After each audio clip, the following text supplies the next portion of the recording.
Assalamu alaikum, brothers and sisters, or whoever may be watching. Now, if you're a new Muslim professional in the corporate workspace in the UK or in the West in general, you'll know that as we're approaching the month of Ramadan, some of the questions that we may be having and may be asking is, how are we going to navigate this? How are we going to navigate fasting with work? How are we going to balance this? How are we going to communicate this with our managers and our teammates? And this is actually a question someone asked me before. And luckily, this is my second year in the corporate life. So I have 1 year of experience. So I wanted to touch upon this, but also touch upon navigating our faith and our Islamic identity within the workplace in general. Because, the month of Ramadan is approaching, but we're not Muslims for just 1 month. We're Muslims for 365 days a year. For every single day of the year, we have to do what maintains our identity. So I want to touch upon this and how we can not only allow ourselves to practice fully as we should, but also increase the way that Muslims are viewed in the West by non-Muslims. So the first thing I want to say before I go into any of this is all things belong to Allah, and our job, our clothes, our money, our wealth, everything comes from Him.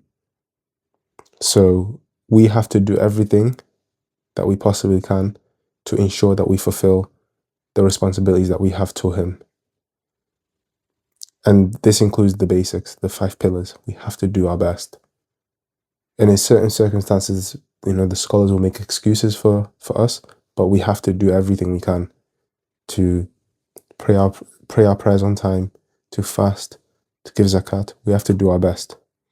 Even with hardship, we'll get rewarded for that. So, okay, let's talk about some practical advice. One thing that we have to start with is that it's not good to just spring things on people or on your manager. We have to build a relationship with them and our teammates throughout the year. And the number one key to this is integrity and honesty.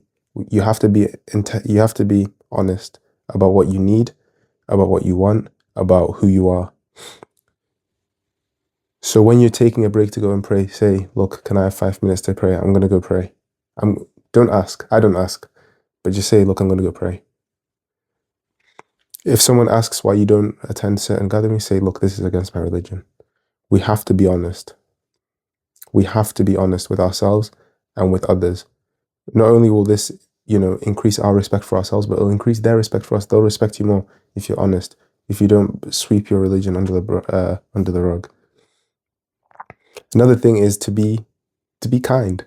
You don't have to be bootlicking, but you can just be a kind, nice person. Ask how people are.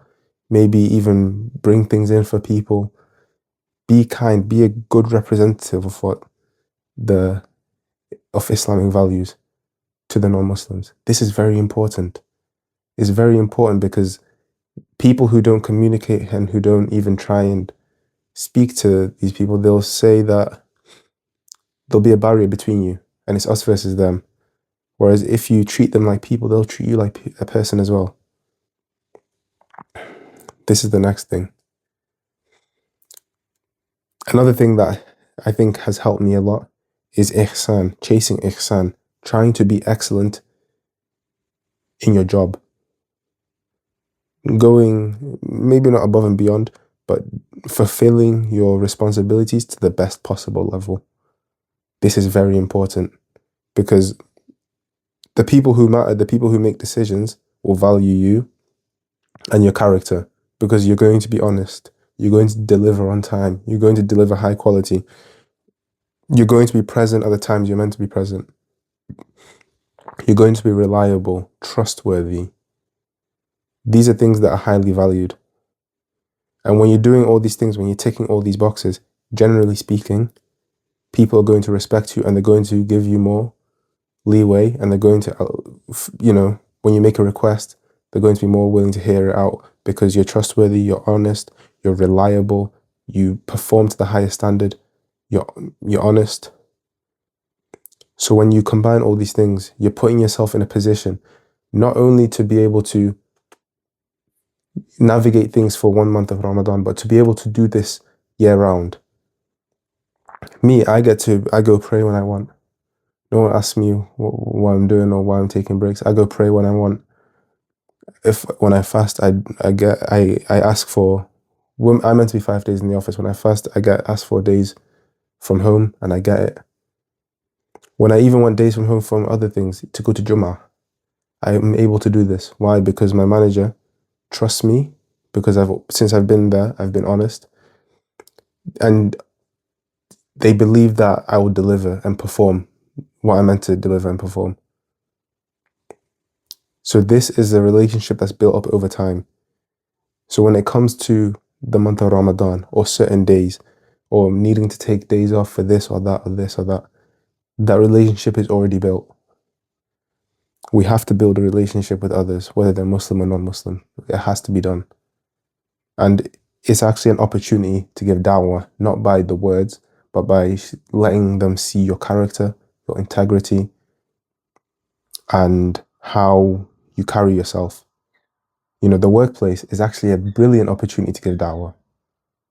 Because imagine if someone said, all the Muslims that I've worked with, they're the most honest, they're the most reliable, they perform to the highest level, and they work hard. Imagine if this is what people say, the workplace is an excellent place to give da'wah, and you don't even have to speak about the Quran or the Hadith of the Prophet sallallahu alaihi wasallam.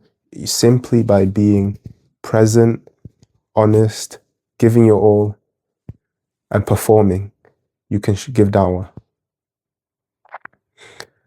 This is all I wanted to mention today. If you have any more questions about specifically navigating certain things in the workplace as a Muslim, put it below in the comments. You know, I'll try and answer it.